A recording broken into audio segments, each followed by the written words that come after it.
father.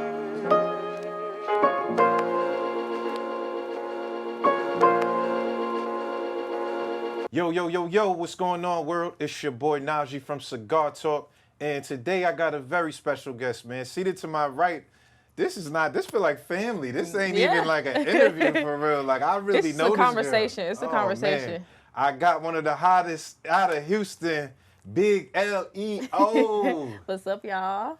I feel like it's been a long time coming. Like, we've been talking about doing this interview, conversation, whatever we want to call it, for a minute. For real. You know, for me, I was just really waiting for the album. I was just like, yo, we got to do it around the album. Yeah, for sure.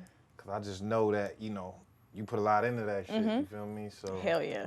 What? I was texting you the whole time throughout the whole process, like, bro, I'm losing my mind. Like, them hormones was kicking my ass. It was a crazy experience. I got to hear all about it. But first, before we start, with the Spotify show yesterday, amazing show, killed that. Yeah. Yeah, the crazy shit. All right, your first show, I was there. We was at like a gym or something. It was like a workout. I don't remember what it was. Like a fitness. It was something for a fitness company. Yeah, it was like a fitness company with women, and I remember you was telling me before you went on, like, yo, I don't really know what to say. Like, you know, I'm feeling like nervous. And yesterday, I was sitting here looking like, yo, who is this girl? What the fuck? You controlling the crowd. You got definitely. Like, tell me about the development part, like just you getting to this point. Well, yeah. It's been a process. Let me say that. When I initially, and I still get nervous before every show. I still get sick to my stomach, butterflies, everything, you name it. But I think in the beginning, I was really still trying to get my footing. I was dealing with that imposter syndrome thing, like feeling like I didn't really belong. Still coming to terms with who I was getting ready to step into, like the career that I was choosing. Like, it was just, I had never imagined. I mean, I've always dreamed and like fantasized about being an artist, but I didn't really understand how real it was. And so those moments would be just kind of crippling for me because I was just, I don't know. It was a big thing for me that used to just provoke all of this anxiety, and it really still does. But I think I got over, once I realized that those people come to see me and it's my job, I literally get paid to put on a show for these people. Then I put a lot more on myself, like a lot more pressure on myself to be able to perform, deliver, and make it entertaining for the people who spent their money, whether it be gas or whatever it is, outfit, whatever, to get fly and come and see me. So it's like, I think that's really what it was. But I still get nervous. I still get just as nervous. But I think I just, like I said, realized these people came to see me, so it's on me to entertain these people. Yeah, well, I couldn't tell yesterday because you was on the mic talking that shit. I felt good. Is it the same for you? Like when you're doing a big show like Coachella versus like more intimate shows? Do you still feel the same way? Or I definitely still feel the same way when there's a bunch of people in the crowd, and I think I feel even more anxious when it's a smaller crowd because it's more intimate and I get to see people's faces and I really get to connect with individuals as opposed to me being on a stage that's, 12, 20 feet away from the crowd versus me being like on the stage and in the crowd directly in front of the stage, like being able to touch the stage. Like, I feel like that's even more intimate. So that makes me even more nervous because it's more personal. And I feel like they can feel my energy and they can see it on me. Like, that kind of shit just it exudes out of you. Like, people can tell when you're nervous sometimes. People can tell when you are forgetting the lyrics or whatever it is, especially when they're right up close on you. So I think I still I get just as nervous with a smaller crowd, but I also appreciate the smaller crowd because I'm able to, like I said, connect more with the individuals that I'm looking at, and we get to really have moments. I can grab phones and, record myself on their shit. I could shake hands. I could go out in the crowd. I could stand up on it. It gets, so I like it. I love it, actually. Nah, it's dope to see, especially like the Coachella performance. For me, that was a moment, like watching you up there, you know what I mean? To see that. First of all, you're pregnant, right? Leo, you ain't even chill the whole time. I was nervous, like, yo, is she all right? No, I was literally 8 months pregnant. I was 2 weeks shy of being 9 months pregnant. So I was like 8.5 months pregnant at the Coachella, when I did Coachella with Flo Milli. And shout out to Flo Milli, because she definitely didn't have to do that for me. And I really appreciated her for doing that. On the way to Coachella, I dropped the pregnancy announcement because nobody obviously knew that I was pregnant. But I didn't want to pass up on Coachella, and we thought it would be really fire for me to come out on her set. So I was like, okay, I'm going to be visibly, obviously, we have been planning this for months in advance, but I was like, I'm going to be visibly pregnant. So I have to make a decision because I really wanted to be silent about the entire pregnancy, have the baby, not tell anyone. Oh, you did the whole thing in silence, Yeah, the whole... I would have done the whole thing just so I can have that experience to myself. Right. But like I said, I didn't want to miss that opportunity, so I kind of had to rearrange my plans and just kind of talk it over with Stunna too, and just decide like what we wanted to do, if we felt comfortable sharing it, whatever. Yeah. So on the way to Coachella, literally we were in the car driving to Coachella, and I posted the pregnancy pictures that we took, and that anxiety was just... Hold on, what was it about it? Was it just that people are seeing this and now you're opening up in that way? Exactly. For people to allow people, because when you post anything on the internet, you open up the floodgates for people to criticize, judge, have an opinion on anything that you do. And that was so personal to me, and like that whole journey of just like whatever, that whole fertility journey that me and Stunna were going through, it was so personal, and I really wanted to keep that to myself. Yeah. But like I said, I didn't want to miss the opportunity to do Coachella. And it sounds shallow, to be honest, like just saying it out loud. But in the moment, like I said, that was something that I wanted to be able to look back on and show my child, like, this is what I was doing while I was pregnant. And I didn't want to, and I think a little bit of part of not wanting to share that pregnancy was like shame. Not really shame, but I felt the judgment in advance. Like I felt what people were going to say in advance, and I didn't want to deal with it. Like, what you mean? Judgment? I knew that people were going to criticize me for being pregnant while also trying to pursue a career at the same time. Like they do with all women. Yeah. They chastise us like you would have thought we were demons, Right. the way that they tear us down when we decide that we want to have a child. So I knew that people were going to say that. I knew that they were going to have an opinion about that. And I just didn't want to open up. I didn't want to subject myself to that type of judgment from people because, like I said, it was so personal to me, and it was something that I really wanted. And same with Stunna, so I didn't want to give people an opportunity to speak on that. But eventually, obviously, I got over it, and I have a lot to show for my pregnancy. Not saying that anybody else wouldn't have a lot to show for it, but I'm particularly proud of the way that I was able to sustain myself during my pregnancy and still show up for myself and my career, and not just let it fall by the wayside. Because I could have easily been at home with my feet up. Yo, Leo, I was scared because you did colors, you writing this, making this whole album, like you was active. Yeah, I was very active. Let the record go to show. The day after I did Coachella, I was 1 centimeter dilated because I shot a music video the next day. So I was 1 centimeter dilated. I was bleeding. It was a scary time. Yeah. And that's when I realized, okay, maybe I'm doing too much. Then I had to ask myself, why am I doing all of this? Right. Who am I trying to prove something to? You know, I had to be honest with myself because it was like, I definitely wanted to still show up for myself, but I think part of me going so hard was I wanted to prove to other people in advance that, you know, this pregnancy isn't going to cripple me, and if anything, it's going to enable me to be a bigger, better, stronger woman, whatever have you. Yo, so women are superheroes. I got a homegirl. We work together. She called me one day. I didn't know she was pregnant. We were talking about work, and I'm like, yo, where you at? And stuff. She was like, yo, I'm in the hospital. I just had a baby. I'm like, yo, why are you on the phone right now? Why are you on the phone? Yo, what? Yeah. So I was like, yo, women are superheroes. That's women. That's women for you. Even just when I had my baby, because I had my baby at home, no epidural, nothing. I was in the kitchen in a little blow up pool, literally, and I had my baby. Like majority of that labor, I was in labor for 48 hours. Majority of that labor, I was psyching myself out. Like I kept telling myself, you can't be in labor because this isn't hurting. Like, oh, it didn't hurt that bad? No, it hurt really bad, but I was just masking that pain. Oh, I was still walking around, still managing, still doing shit, still checking on everybody else, making sure in the middle of my labor, like I'm still moving around, still making sure that I'm taking care of my family and all types of shit. So women are superheroes, to say the least, for sure. For real. I mean, obviously this is, that's a special moment in your life, right? Like your first child. How do you feel like motherhood has changed you, like since then? I think it showed me my strength. I feel like a lot of times I used to waver, and like I said, I struggle with imposter syndrome, feeling like I wasn't worthy enough to be in certain spaces. But after having my child, like I said, on the kitchen floor, no pain. That was something that I didn't know that I was capable of doing.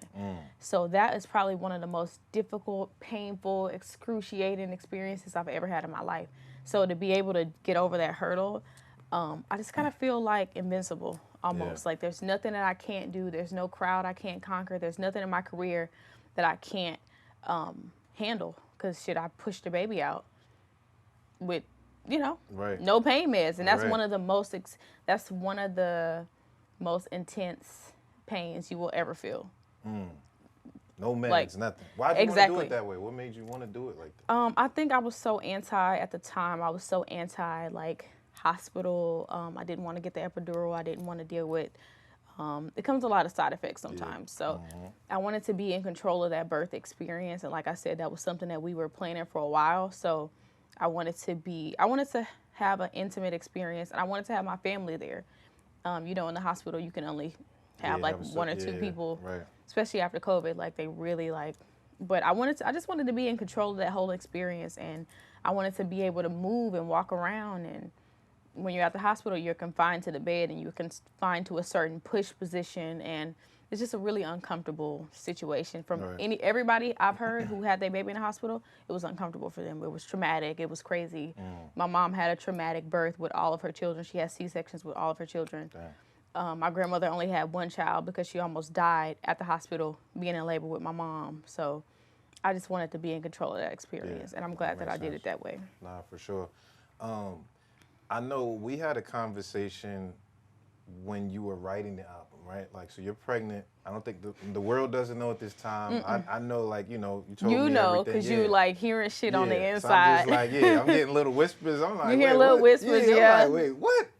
So I remember we had a conversation and you were like, and I think I called you and I was like, yo, congratulations, whatever. I was like, how you know? Yeah, how you heard? I said, hold on, what I was the like, fuck? come on, man. I had to call my people in like, Houston. how you know? Get Jay Prince on the line, figure out what's going on. What's going on? Nah, but I remember the conversation we had, and it was interesting because you were like, yo, you said a couple things. You was like, one is I'm having writer's block, right? Like there was a point where you were like, yo, I'm going through this writer's block and I'm trying to figure it out. Yeah. And then the other part, you was like, I'm also, because I'm pregnant, I got so many emotions that it's just like hard to navigate that. Yeah. So tell me about that whole process, like trying to really make an album and tap into your emotions, but you're pregnant, so you got all the hormones and everything.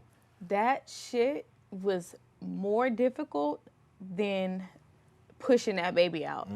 Trying to get through that writer's block was so damn difficult because I didn't know what I wanted to say. I was feeling so many different emotions. I didn't know, like, it was like a blank. So like when you're starting to create a project, you start with a blank canvas. So there's so many different ways, so many different directions that you can go. And it's really just about tapping into what emotion, like what you're feeling at that time. And like I said, I was feeling so many different things, so I did not know where to start. Yeah. I didn't know what to say. There were certain things that I didn't feel comfortable saying. Like just being pregnant, there were certain things that I feel like people weren't going to receive well because I was pregnant. And I was just thinking about all of that. Like, that shit was killing me. I would go to the studio and waste studio time, I felt like.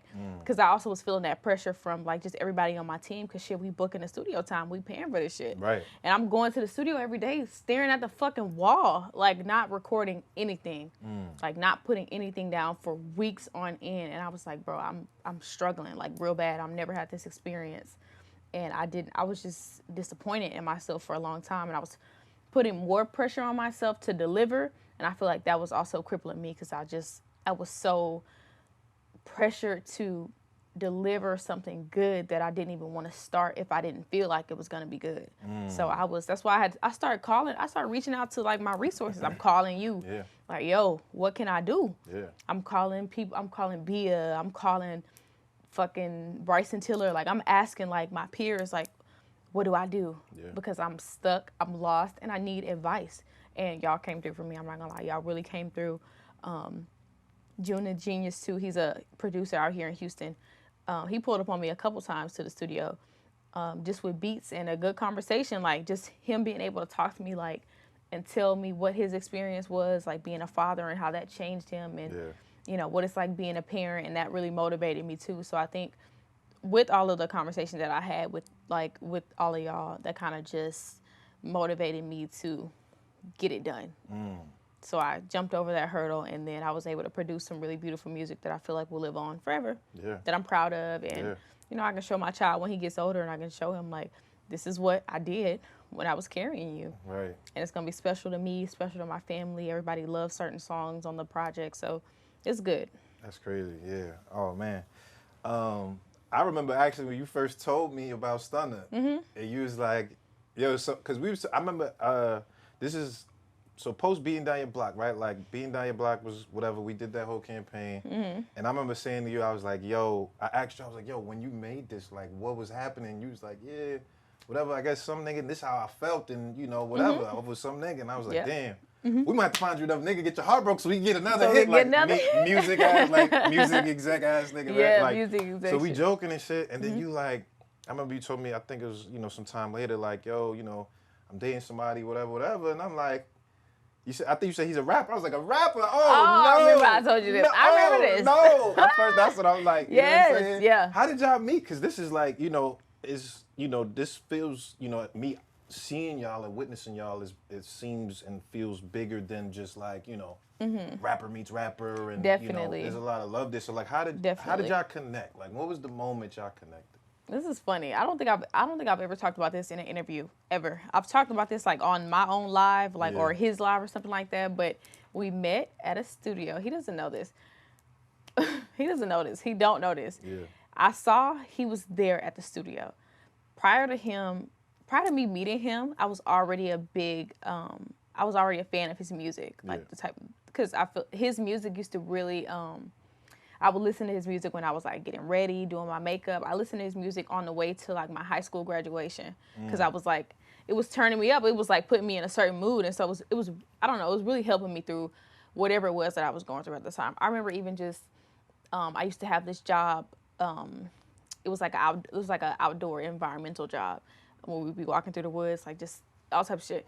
But I used to be listening to his music just there. Like, it just used to take me to another place. So I really appreciated him as an artist. I really didn't know much about him personally, or, you know, I didn't know anything about him other than I just knew that I liked the music that he was, like the body of work, and I appreciated his artistry, whatever. So my manager had told me that he was there at the studio. So I pulled up just to meet him type shit, like just to shake hands with him. So I'm there with my manager at the time, and I walk in the studio, and he's like standing in the hallway. And hold up, what part is this? This in Houston. Wait, We Not Humping is out already? Like, no, what part none of your this is career out. are you? We Not Humping is not even recorded. So this is right after Beating Down Your Block. Okay. So this is before it really even just grows legs. Like, this is definitely before We Not Humping. This is before Suck It Up. This is before all these songs. Okay. So I see him. He's standing in the hallway. I'm standing in the hallway. My manager's like, I'm about to take you to meet him. So I'm like, all right, bet, cool. So we like walk up to each other. I like shake his hand. I'm like, hey, I'm Leo. Nice to meet you. And he was like, nice to meet you. He's like fucking looking around. And I'm just like, this nigga rude. I literally told my manager, I was like, that nigga kind of rude. Because he was like very short. But if you know him, that's kind of how he is. Like, not to be rude, but he's just very reserved. Like, he's very to himself. And I respect that about him, because he doesn't care to fake the funk or be over friendly or overly polite, you know, just to fit in. Like he's just very to himself. But at the time, I didn't understand that. I was like, damn, this nigga rude. I'm never fucking with this nigga again. I'm like, fuck this nigga, he rude. Not even all of that, but I remember thinking in a moment, like, damn, he can't even look me in my face while I'm shaking his hand. So fast forward like a couple weeks later, he DMs me on Instagram like, yo, why I haven't ran into you yet? I'm like, nigga, I just met you last week. I'm like, what are you talking about? So now I'm really like, okay, this nigga's obnoxious, because he don't even remember meeting me the week prior. So I'm just over it. But he's just like being so, he's just being a gentleman, right? He's like introducing himself like the right way. So I'm like, okay, I'm fucking with it. Then like a couple weeks later, I had a show. Like, I had a couple shows, and I think I had like 4 shows in the same day out here in Houston. I was just like club hopping, literally like picking up money. And I had invited him out to all of the shows, but I think he was busy that night. He was like, shit, just pull up after all your shows. So I pulled up. He was just a complete gentleman. I'm not gonna lie. I pulled up, slipping. Like I said, I was bouncing from club to club, so we was drinking at the clubs. Like Yeah.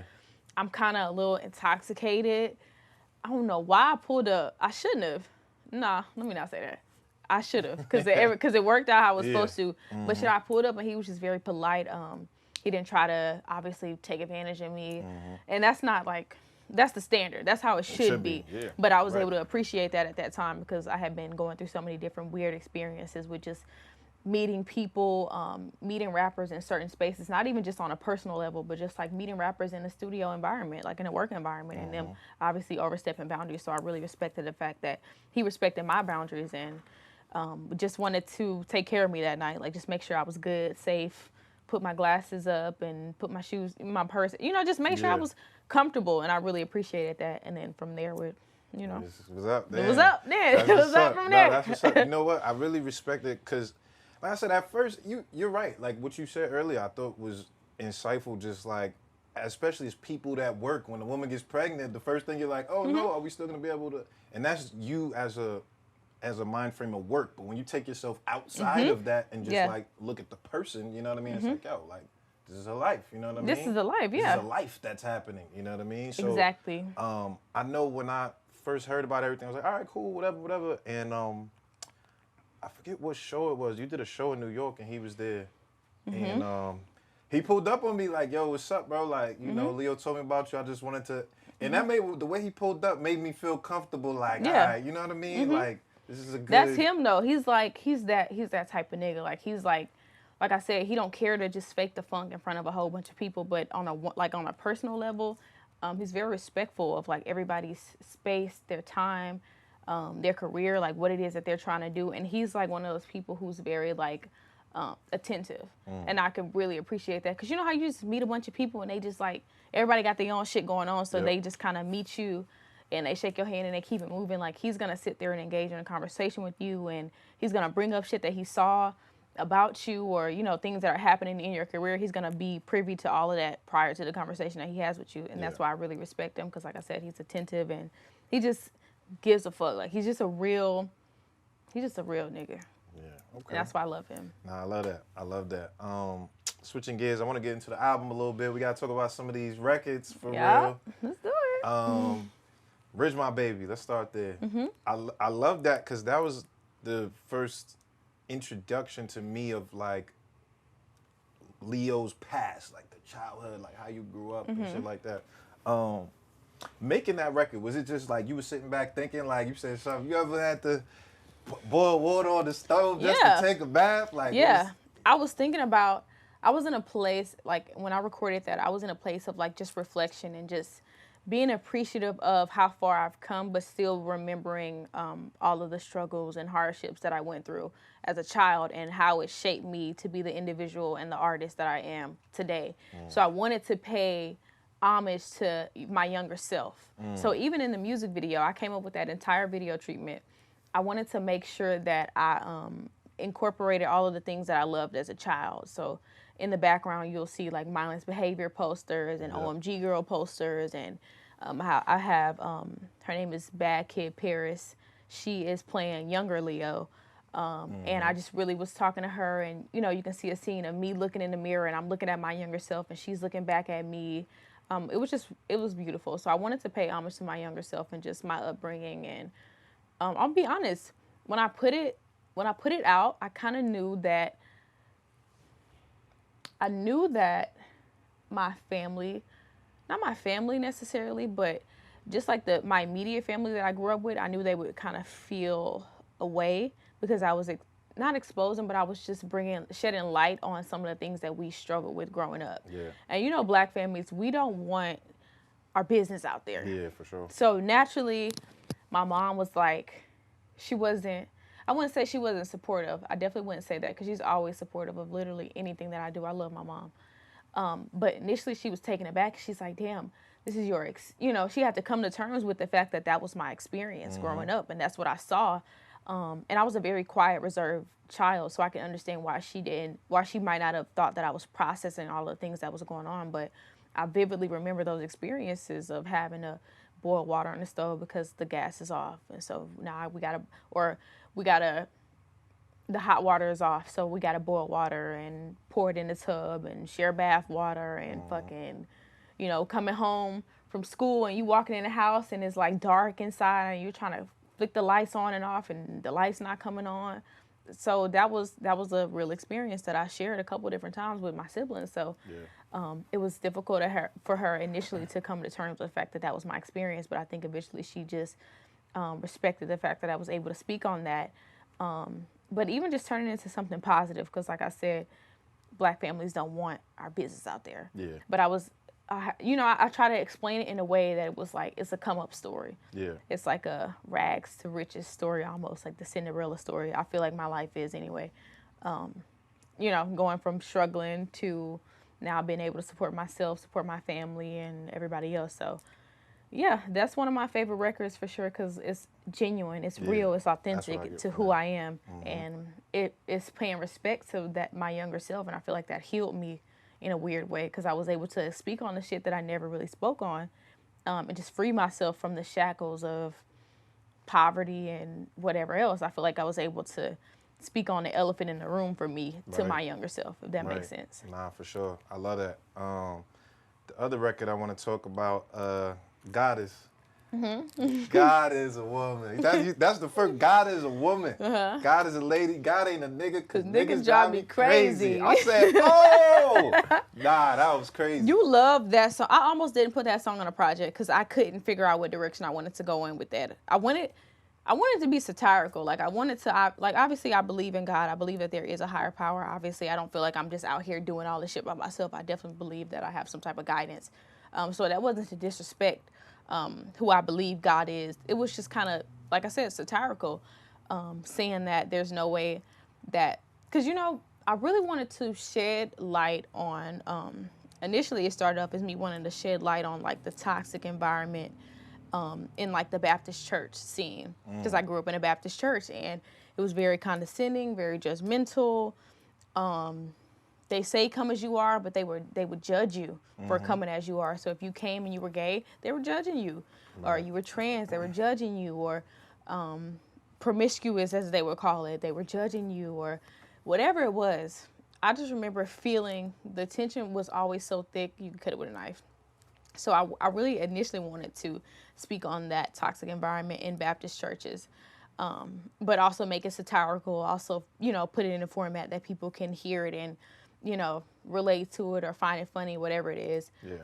But like I said, I couldn't figure out what direction I wanted to go in with it, but I'm glad I got Flo on the song, because she really just kind of tied it together for me. Like, I was really on the edge, on the fence about putting that song out there, but she really tied it together. But when you heard it, it was literally only 4 bars. It was that first intro part was so crazy to me, because I'm like, this is, when I think about the idea of what a feminist would feel in a certain situation, and when you said that, I was just like, oh, shit. Like, it just put me in this mind frame that was just like, wow. Like, I can understand where you're coming from with what you say like that. Yes, I love that record.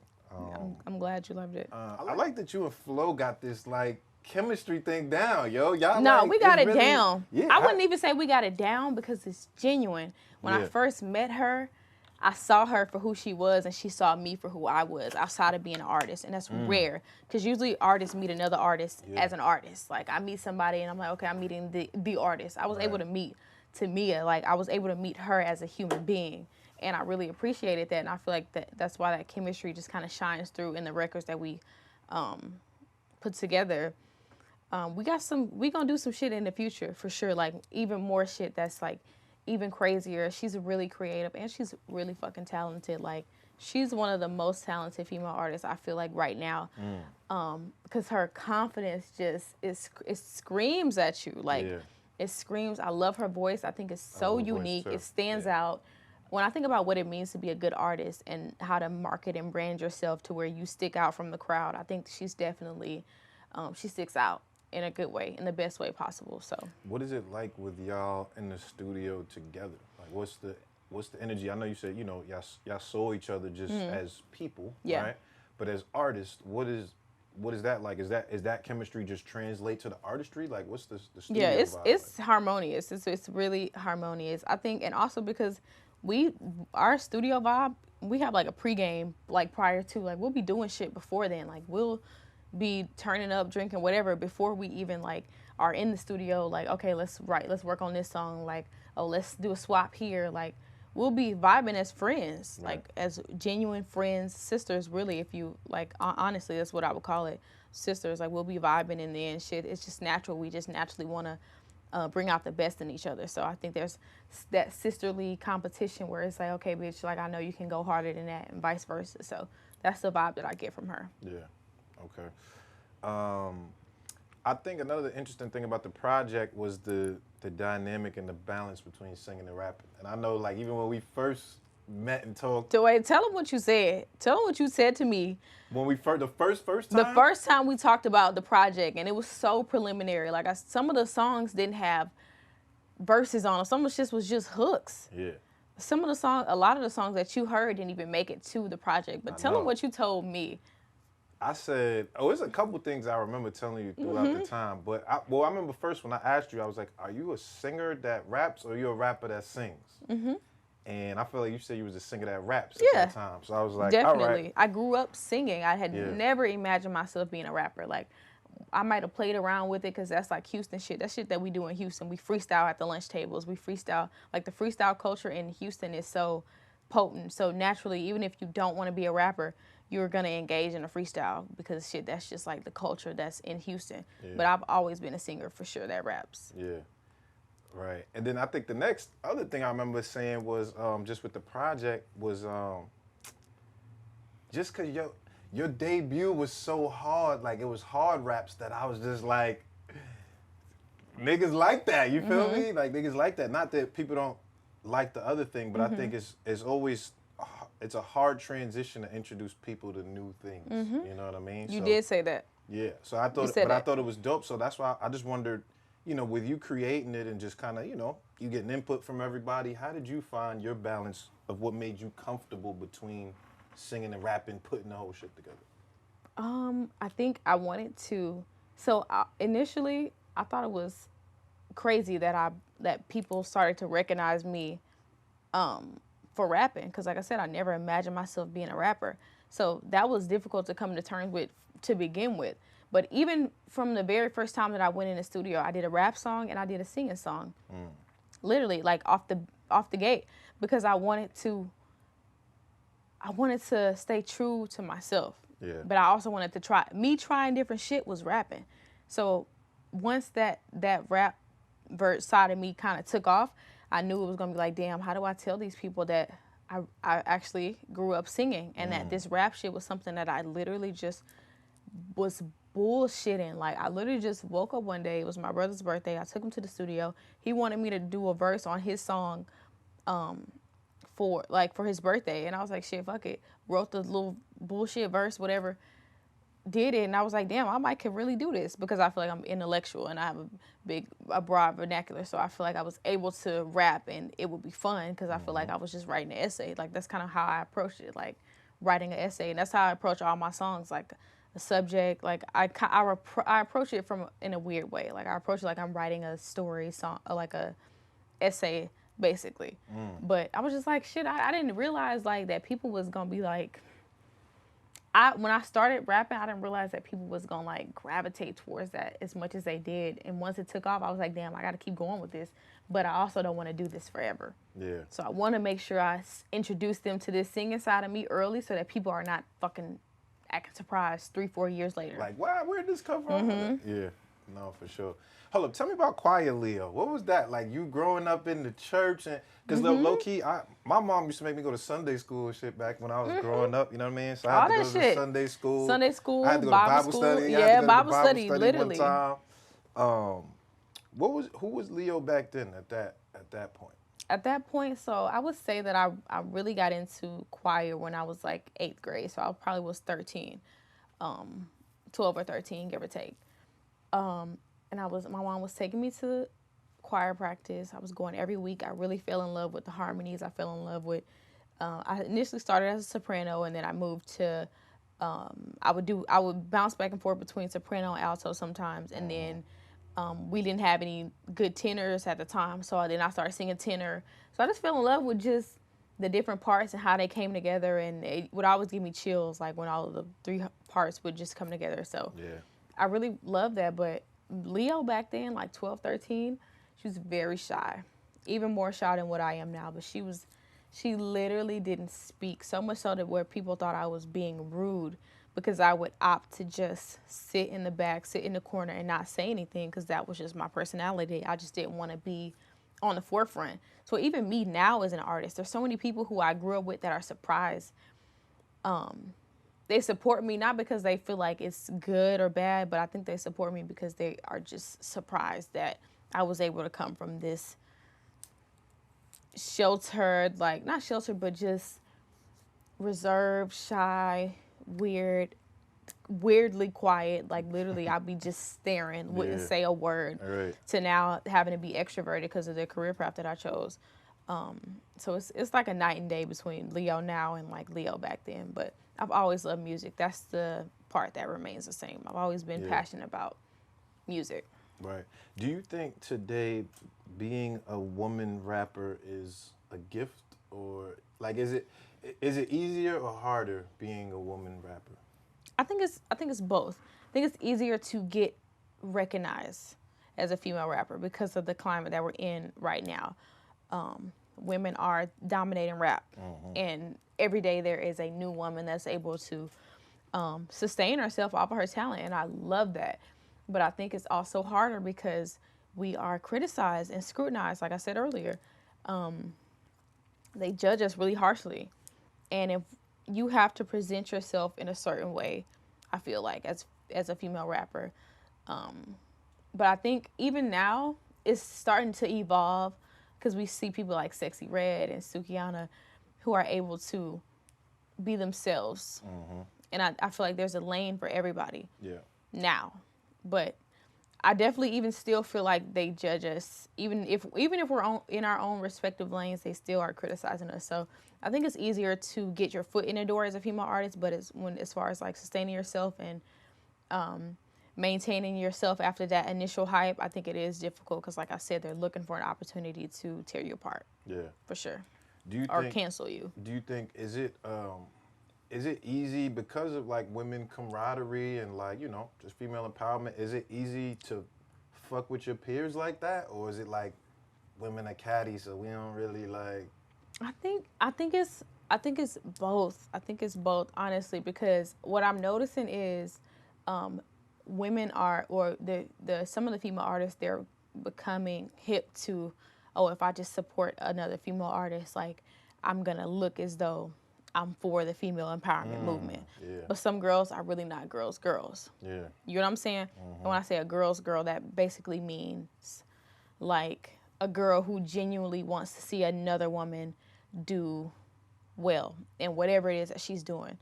So I feel like once you get past that initial, because I feel like everybody is very much so like female empowerment, like that's their facing personality, like that's who they want to be. Right. But when you really get down to the nitty gritty and who is putting people on and who's calling people for certain opportunities, there are very few women who want to share their spotlight. You get what I'm saying? And when it comes to genuinely like supporting each other's music and posting it and sharing it to their platform, not everybody is willing to do that. Yeah. So that to me just kind of shows the difference between who really is a girl's girl versus who just wants to portray themselves as, a girl's girl. You felt that in your journey, like now that you in the industry, you interacting with people, like you. I've feel definitely that? felt that. Yeah, for sure. I definitely have felt that. And the bigger you get and the more noise you make, the more people start to approach you, and the same people who were not open to, doing songs with you, they then try to circle back and they're like, shit, I got this open verse for you. I'm about to send it through. Right. You get what I'm saying? Right. So it gets weird and it gets uncomfortable. I'm not the type of person to like charge shit to people's heart though, because I really do feel like sometimes we be busy, and I know I'll be busy sometimes, or sometimes somebody will send me something and I'll be like, I won't have anything for it at the time. Like I said, I was going through that writer's block for fucking 9 months.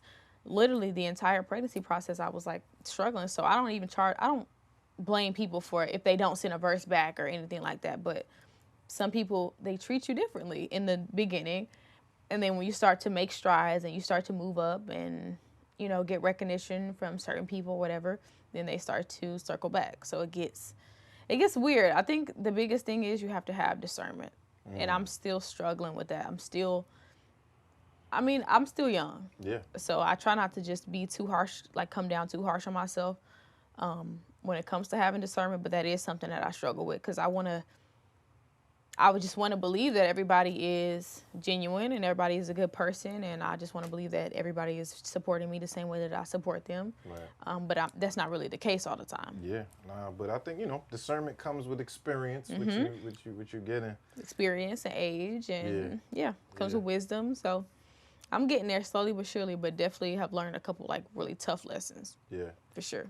I think, you know, one of the things about you and your career, why I was drawn to you as an artist. You remember I called you early. I said, yo, Leo, what's up? I remember. And, I'm not gonna lie, I remember when you called me. Yeah, that was like. I remember talking to you. This was before Beating Down Your Block came out, right? Yeah, it's I remember before Beating Down Your being Block on my was out. grandma's couch talking to you. Yeah. I remember that.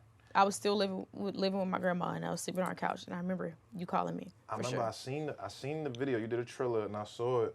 It was before the Triller went super crazy. It was like moving, but it wasn't crazy. It was like fake moving, like 2,000 retweets, 4,000 likes. And I said, you be on shit early. Yo, who the fuck is this? Like, one is your attitude was crazy. Y'all beating hoes up and knocking bitches out their shoes. I'm like, whoa, this is in like a small frame. So I'm like, you wow. be having your ear to the streets. Yeah, that is man. fucking insane. I literally was just budding. Like, I had no idea what even was getting ready to happen. But I definitely remember having that talk with you, and that motivated me. That was one of the first talks that I ever had with anybody who had any type of credibility. So that kind of made me feel like, okay, maybe I am really doing something with this, and maybe people really are seeing me. So it's crazy that you've seen that shit so early. Yeah, it's crazy. I think outside of the talent part, you know, when I spoke to you, we spoke maybe when we got on the phone that first time. We talked for a long, We like talked for an a hour. minute, like and an hour. change. Yeah, we talked about an hour, and I think that your vulnerability and your ability to connect with your fans, like you have super fans. A lot of people don't really have that. A lot of people that, you know, you may catch a big record and people like are fucking with the record. They might be fans of the record, but maybe not necessarily your fan. And I think, you know, you've created this relationship with your fans that's Absolutely. like, it's interesting. I don't even know what to call it, but you have like this kind of personal, it's personal. it's you a have personal direct relationship with these people. Definitely. How do you feel like you cultivated that? Like a fan That base shit that's was- like super fans. It was purely genuine. Like I said, when I initially started this whole rap journey, when I made Beating Down Your Block, I was in a difficult space and I was trying to navigate just getting out of a toxic, abusive relationship, being so young, coming to terms with, you know, just trying to find myself in the midst of dating somebody who was, you know, whatever it was that was going on. So I wanted to just really free myself and speak on my experiences, and I wanted to speak life and confidence back into myself. So as I'm pushing Beating Down Your Block, I'm also loudly talking about the shit that I'm struggling with. I'm telling people, like, shit, I'm dealing with this today. Like, I'm struggling with this. And it was like literally a brick by brick type of thing. Like, it was just me showing up as myself and people being able to receive me for who I am and not the artist that I was putting out. Even though both are still versions of myself, but I feel like Monaleo is a more confident version.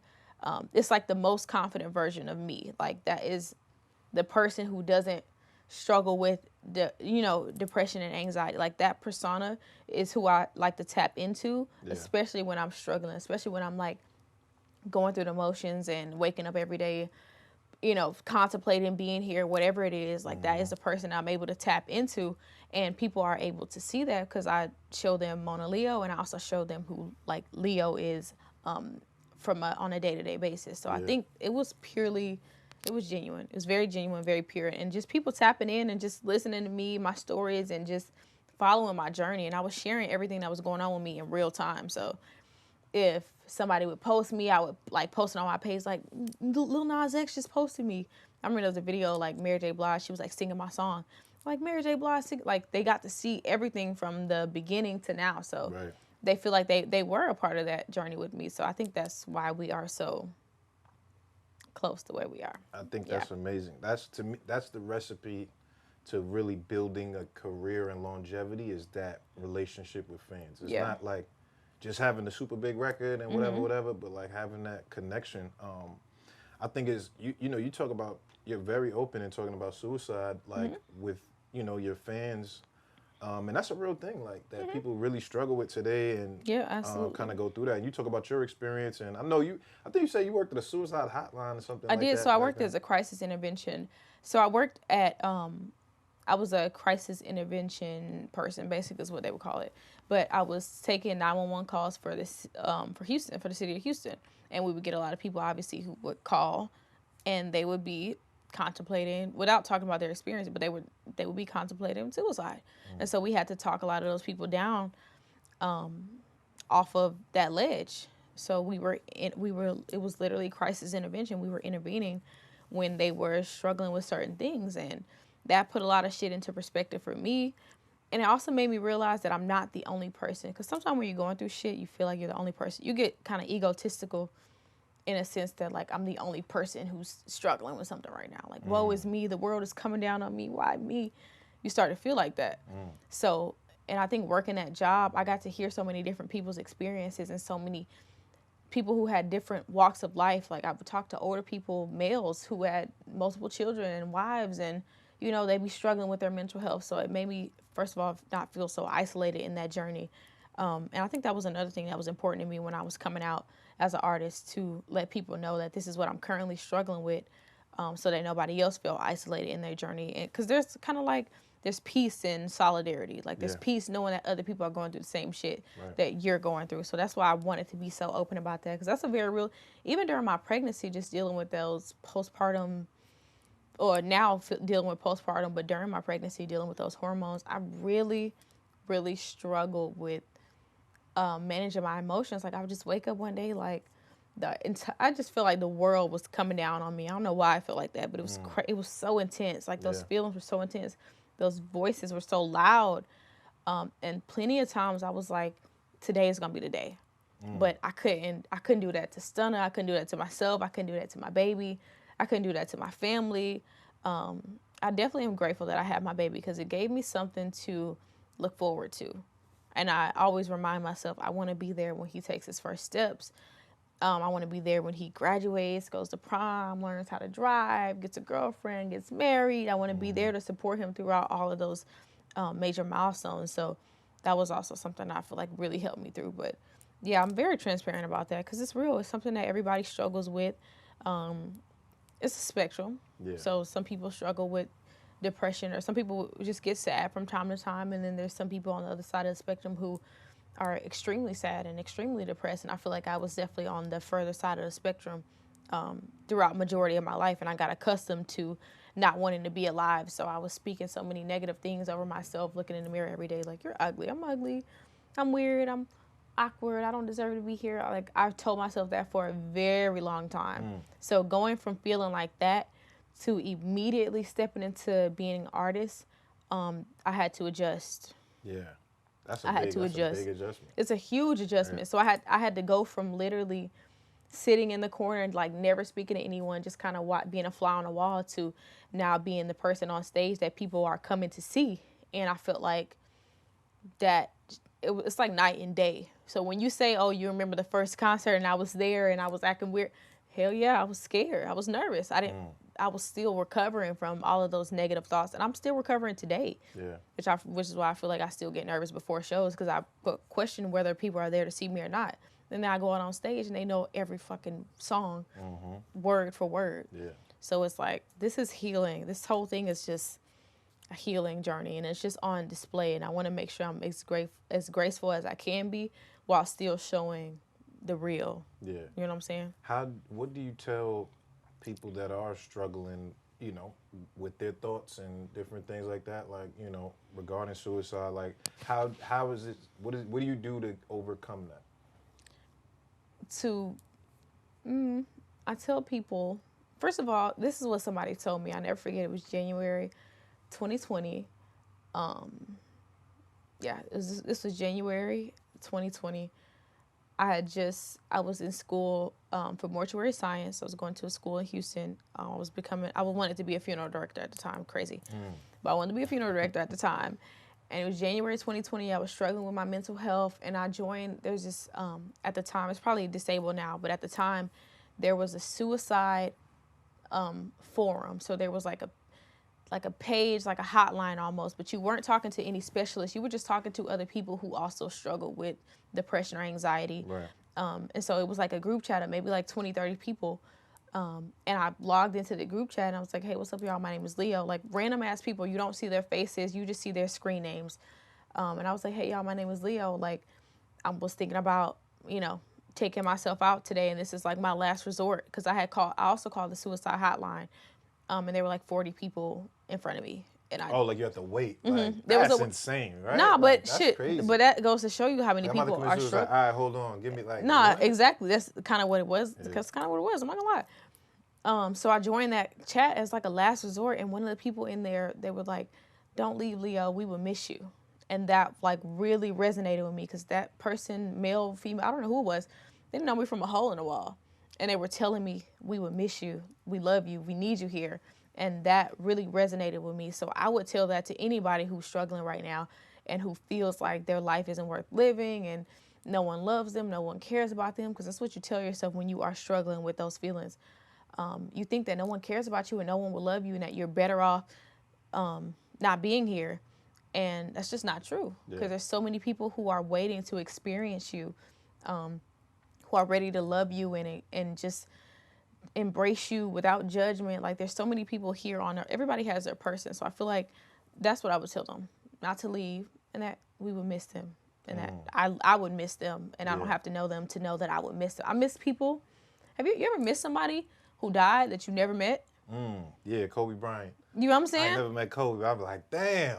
Exactly. But it's like that just goes to show you how impactful people as individuals can be, whether they're doing something big or not. Like everybody impacts somebody in this world. So I would just tell them that we would miss them, literally. Okay. All right. I love that. Just, man, lastly, Leo, tell me, like, you're at the beginning of something beautiful. Like, you've cultivated this thing. Your life is different. You know what I mean? The things around you are different. Yes. How do you continue to elevate from where you are? Like, what does elevation look like to you at this point? That's a good question. I think it's just continuing to show up for myself. I'm not putting a specific... I'm not putting like a goal post anywhere. Like I'm not saying, oh, once I get to 1 million followers, then I'll be good, or then I'll know that I'm elevating. I think every day, brick by brick, step by step. My best friend Donovan, he tells me something every day. He tells me 1% a day, and that really resonates with me. It's just about showing up for myself every single day, and I don't have to be the best, the biggest, the richest every single day, but as long as I'm showing up for myself, 1%, as long as I'm committing to what I say I'm going to do, not for anybody else, but for myself and for my child and my family, I think I'm elevating personally. Yeah. So I don't put like I stopped. I decided that I didn't want to subscribe to like being the type of artist that allows other people to validate whether or not they're elevating. So I don't want... I don't want to be like, oh, I haven't reached Billboard yet. I'm not elevated. I'm not growing. I haven't had a #1 or a plaque. I'm not elevated. I'm not growing. I haven't been recognized by this company or whatever. I'm not elevated. I decided I didn't want to subscribe to that because I feel like it's never ending. And you're gonna being that block is close to gold, by the way. Is it? I'm gonna let you know that. Is it? Yeah, you're not that far. You been looking? Yeah, of course I be looking. I gotta start pushing it again. We need that flat, man. We need that. We need that. You know what I'm saying? But yeah, I just decided not to subscribe to that because I feel like it's never ending and you're going to constantly be chasing after something. And I don't want to be caught in this rat race where I'm constantly chasing after some shit I'm never going to be able to achieve. Or not never going to be able to achieve, but I'm constantly chasing after, like there's always going to be something bigger, better, a bigger accomplishment, better accomplishment. So I don't want to tire myself out and drain myself by trying to chase after those accomplishments. I just want to commit to myself and commit to this journey that I put myself on. Yeah. And if I'm able to sustain myself and my family in the process, that's a plus. Man, I love that, y'all. I'm so proud of you, girl. You even know I'm so proud of you, man. Thank you. For real. Not just as an artist, like you, the person, like Yeah. your growth, like Definitely. as a human. You know I've what I called mean? you with a couple different like things that I've been struggling with. So I think it's beautiful that we're able to still have a relationship, because so many of the relationships that I've developed, like just in this industry, they're so fleeting. Like we'll be cool one minute and the next minute we're not cool.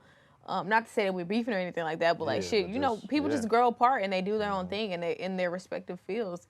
But I'm glad that you're one of the consistent people who check on me, care about me, my family, my child. Like you care about me as an individual and as a human being, and I respect that a lot. Man. So thank you I for should have that. bought some fucking flowers too. I'm slacking on You my, slacking? you know You what I'm should buy me saying? some Yeah, I flowers. just bought some flowers for Damn. Leo, man. Listen, we're gonna do something again very special. Very I'm looking special. forward to you know, just watching the ascension, you know, even more.